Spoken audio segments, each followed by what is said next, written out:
أعوذ بالله من الشيطان الرجيم. بسم الله الرحمن الرحيم. والنجم إذا هوى ما ضل صاحبكم وما غوى وما ينطق عن الهوى إن هو إلا وحي يوحى علمه شديد القوى ذو مرة فاستوى وهو بالأفق الأعلى ثم دنا فتدلى فكان قاب قوسين أو أدنى فأوحى إلى عبده ما أوحى ما كذب الفؤاد ما رأى أفتمارونه على ما يرى ولقد رآه نزلة أخرى عند سدرة المنتهى عندها جنة المأوى إذ يغشى السدرة ما يغشى ما زاغ البصر وما طغى لقد رأى من آيات ربه الكبرى أفرأيتم اللات والعزى ومناة الثالثة الأخرى ألكم الذكر وله الأنثى تلك إذا قسمة ضيزى إن هي إلا أسماء سميتموها أنتم وآباؤكم ما أنزل الله بها من سلطان إن يتبعون إلا الظن وما تهوى الأنفس ولقد جاءهم من ربهم الهدى أم للإنسان ما تمنى فلله الآخرة والأولى وكم من ملك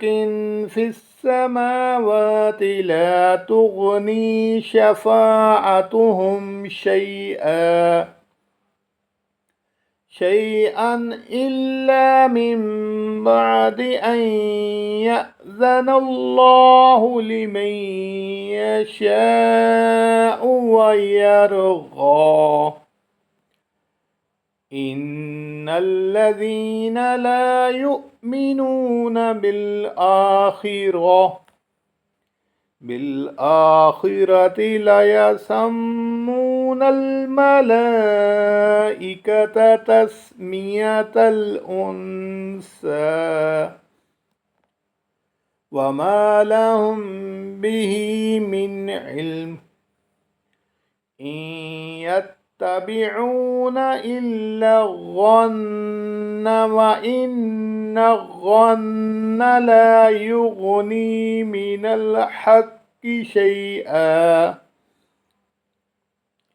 فأعرض عمن تولى عن ذكرنا ولم يرد إلا الحياة الدنيا ذلك مبلغهم من العلم إن ربك هو أعلم بمن ضل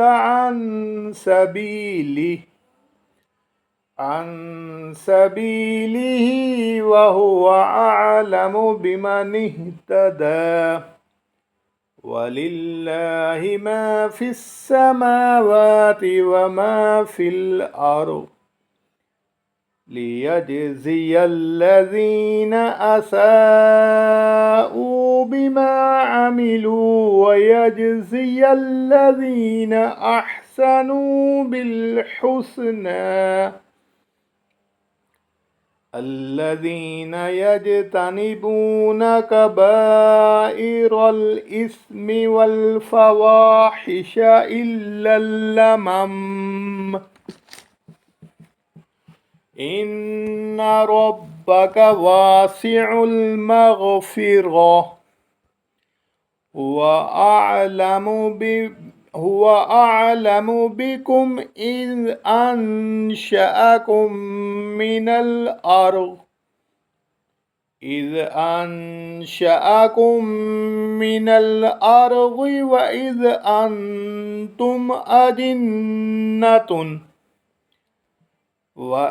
أنتم أجنة في بطون أمهاتكم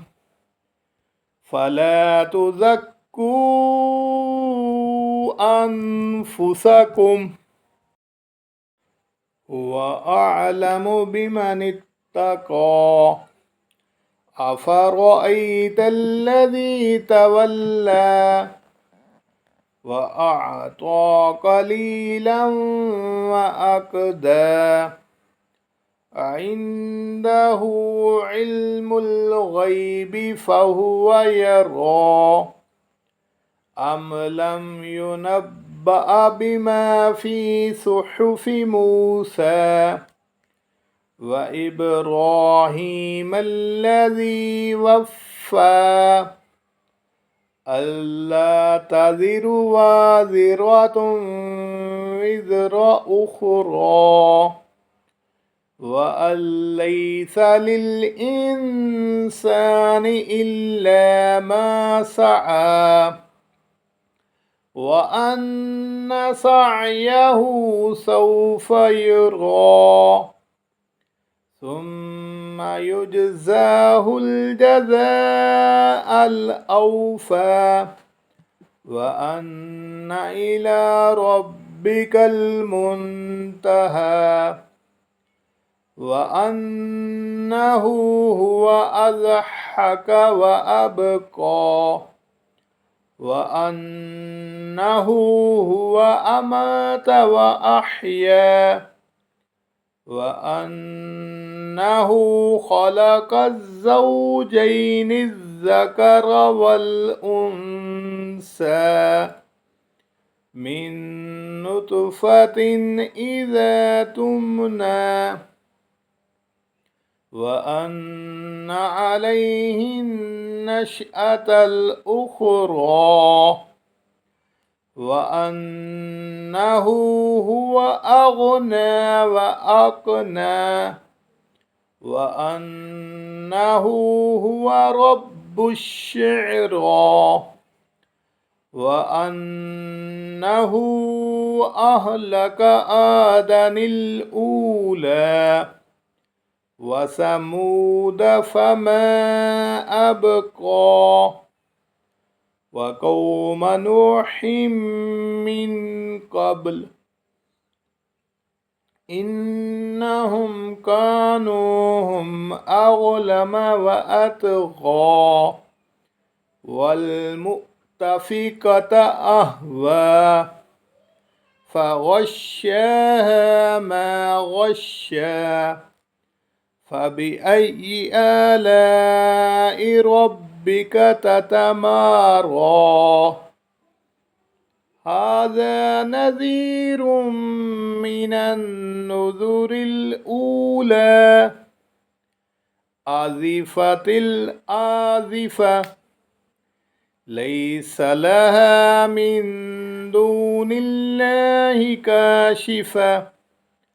أفمن هذا الحديث تعجبون وتضحكون ولا تبكون وأنتم سامدون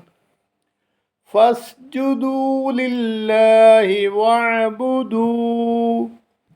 صدق الله العظيم.